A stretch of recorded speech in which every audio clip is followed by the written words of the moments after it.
Hi, my name is Remy Wilbanks. I am from Chicago, Illinois. My story kind of starts out with my mom falling down a flight of stairs. And she had me prematurely at 1 pound, 5 ounces back in 1990. I was in the hospital, I think, for like 3 months. My mother also was in the hospital for almost as long. And I remember the story is that her leg was hoisted up in some type of gurney and that we were separated. You know, I had a rough life, you know, coming up, always being smaller than all of the rest of the kids. I was always like super short, I was super delayed, and every milestone that a child would have, I was super delayed. My mom was a single mom, so it was super tough for us growing up. But she did the best that she could. One thing that I would say that really shaped me was the early ways that I was communicated with. In my house, I was called the R word. So for me, back then, the R word, you know, when kids used it, it was a negative term to call anyone. It was followed with, you know, things like I wasn't attractive, I was ugly, I didn't look right. And I was always reminded of that. I was always reminded that I looked different. I truly attributed it to being kind of the run of the litter and being told by, you know, the caretakers in my life that was the fact, that if I wasn't the R word, maybe I would be attractive or maybe I would be intelligent. It was reinforced daily. It wasn't something that was just every now and then. This was my name. This was who I was. And I deeply accepted it, and for many years until I became a freshman in high school. I got into biology class, and I realized I was sitting at the table, and it was like a long lab table. I had one friend across from me that I knew. I had another friend that I knew that was next to me, but I didn't know this girl. The only thing I knew about the girl that sat kind of diagonal from me was that she was a big time bully. So when she talked to me, I was really freaked out. I'm like, why is she talking to me? And she's like, hey, can I ask you a question? And I'm like, sure. And she's like, you are really, really cute. And I'm like, really? And she's like, why are you shocked? I'm like, because my whole life, you know, I was told the very opposite. And she's like, who told you that? And when I told her it was one of my caretakers, you know, that had told me this my whole life, she's like, they're lying. She's like, what else did they tell you? And I'm like, that I'm really not that smart either. And she's like, I've watched you in this class.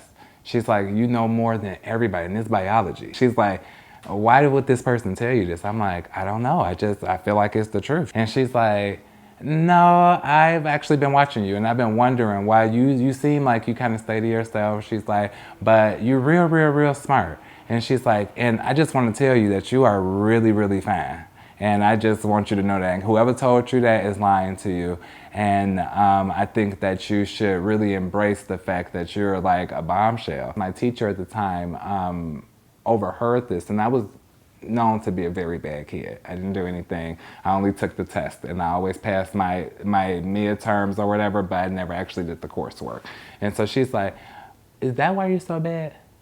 And I looked, and I was annoyed that she was eavesdropping. And I'm like, yeah. I'm like, because I'm stupid anyway. So, you know, it really doesn't matter if I do the work or not, because I know that I'm bad, and I know that I'm not smart. And she's like, you actually have the highest test scores. Every time you take the test, you don't just pass them. That's why I'm angry with you, because it's not that you don't know how to do the work. She said, but is it because somebody's telling you that you're not smart and you deeply believe that? And I'm like, yeah. I remember the teacher and this bully looked at each other, and they're kind of like in shock that maybe somebody actually affected me. And then that's the first time I think I took inventory that what I had been told was a complete lie. And, you know, I just started to push back after that. I started to fight after that day and fight everything that was told to me. I challenged everything, you know, questioning if it was a lie or not. My last 3 years of high school, I graduated Bloom Trail High School with, I think, more credits than my entire class. I became a super workaholic and an overachiever.